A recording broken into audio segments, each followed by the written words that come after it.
Welcome to NPR Science Fridays. I'm your host, Jazz Cheeks. Wildfires have plagued human populations since forever.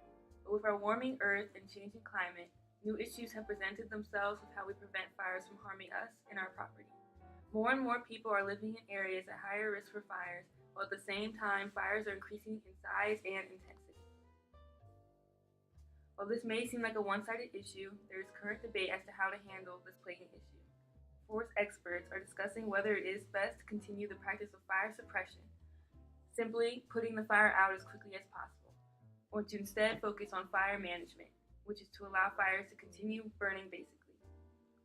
To express each side of the topic, I have with me two experts, Paige O'Keefe, forest specialist at the National Intersection Fire Center in Boise, Idaho, and Mo Almoen from the Bureau of Land Management. Plus, later in the program, we just might have a special guest. Thank you both for joining us. It is really nice to have two people with such different backgrounds here today.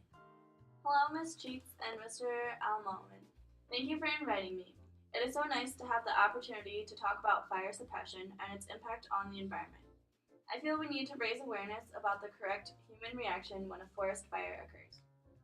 I'm also happy to be here to talk with Ms. O'Keefe, especially as a fellow graduate from Michigan State. Part of our Bureau's job is to not just protect private and federal property, but also keep safe millions of people who live across our country that are threatened by the wildfires. Our number one goal is to stop and suppress. Well, thank you guys for being here. To start the discussion, let's give a brief breakdown on how fires begin. It's pretty simple. Either it starts from a natural process such as lightning or volcanoes, or in most cases, it's because of human action. Burning debris, unattended campfires, engine failures, cigarettes, fireworks, and arson. These are things that you should avoid when in nature. Yeah, and dry conditions are also a main contributor. When brush and leaves dry out, they become the perfect fuel for a fire. Ash blown from a fire pit is all that's needed to spark a larger disaster. Now let's go on to the social and ecological impact of these fires. Why do both of you have your own beliefs on this topic? Fires annually destroy a great deal of land and homes. According to DoSomething.org, on average, 1.2 million acres of U.S. woodlands burn every year. Without our interference, it is certain that this number would be higher. Not to mention the cost of letting fires burn. The Insurance Information Institute found California has lost billions worth of insurance in land, reaching $1.9 billion in 1991, and has continued to grow significantly over time. Consequently, taxpayers are having to take in many of these costs. Besides the obvious danger to property and life, large forest fires also contribute to already high levels of air pollution. In a research report by Climate Central, they found that within 100 miles of a fire, the air quality can be 5 to 15 times worse than normal.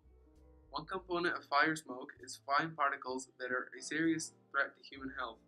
These particles are about 30 times smaller than the width of human hair and can penetrate deep into the lungs.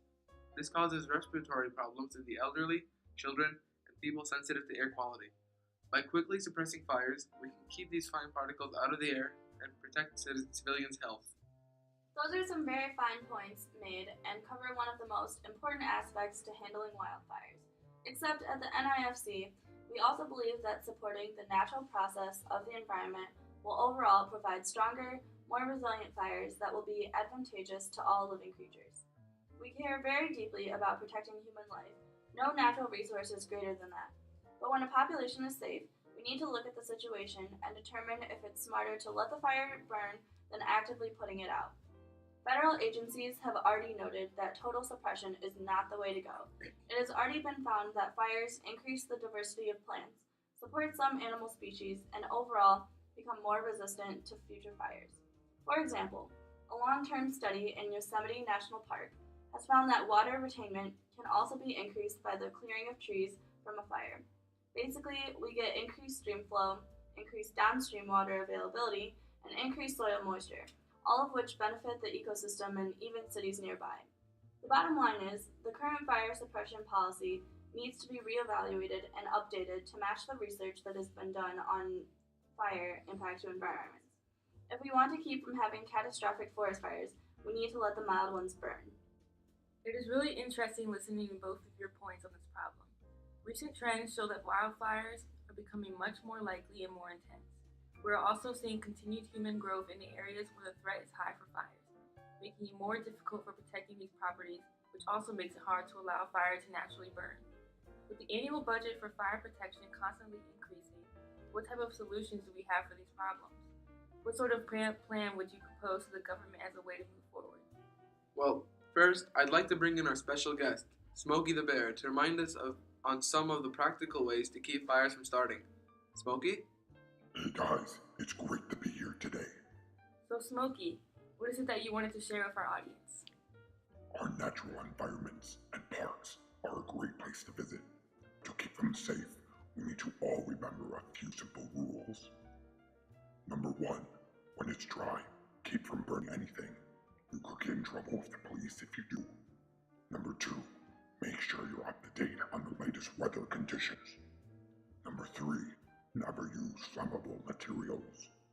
And number 4, and most importantly, never leave a fire unattended. And when you're done, make sure it's put out completely. Remember, only you can prevent forest fires. Smokey's been a great way for us to communicate to the public. The only solution to forest fires is prevention. Nearly all forest fires are caused by human beings, so many can be stopped. The first step to fixing this is education. I hope many of your listeners will pay attention to these rules laid out because they really help. But I also think that it could be to the benefit of the government if we privatize some, if not all, of our firefighting agencies. I think a privatized fire force could be a more streamlined approach, possibly increasing response time in action and taking the cost burden of the government, which we could use the extra money to support efforts in climate change, which I believe over time would help reduce the impact of fires. I do agree that we need to continue to educate people on how to prevent causing this to happen due to human interactions. Prevention is definitely a fantastic way to stop this from happening. While it can be beneficial to replenish the soil from a fire, it is not our goal to have all forests be burnt down. So educating those who spend time in woodlands on how to be safe would be the best. But simple advocacy is not enough. Fire management is the way to go because it's just smarter in the long run. It's cheaper than constant suppression and protects populations while also advancing the quality of forests. It's a win-win. We should also look at ways for communities to adapt and be more fire resilient. Restrict development from sprawling out too far into the wild, create zoning codes that force the use of building materials more resilient to fires such as metal roofs, and form buffer landscapes that can help with protection. These are the types of actions that we should be focusing on. Well, it has been a pleasure to meet with educated and accomplished scientists. Thank you so much for coming in today to discuss forest fires with me and our audience. I'm sure our listeners will have learned a lot from this thought-provoking information. Thank you for having me on the show. It was a pleasure to meet with you and Mr. Almoman. I have very much enjoyed debating with Miss O'Keefe and would like to thank you for the opportunity to share my opinion. Go Green! And that was some great advice from Smokey Bear. Well, that concludes our show for today. Thanks for tuning in to NPR Science Fridays. Until next time.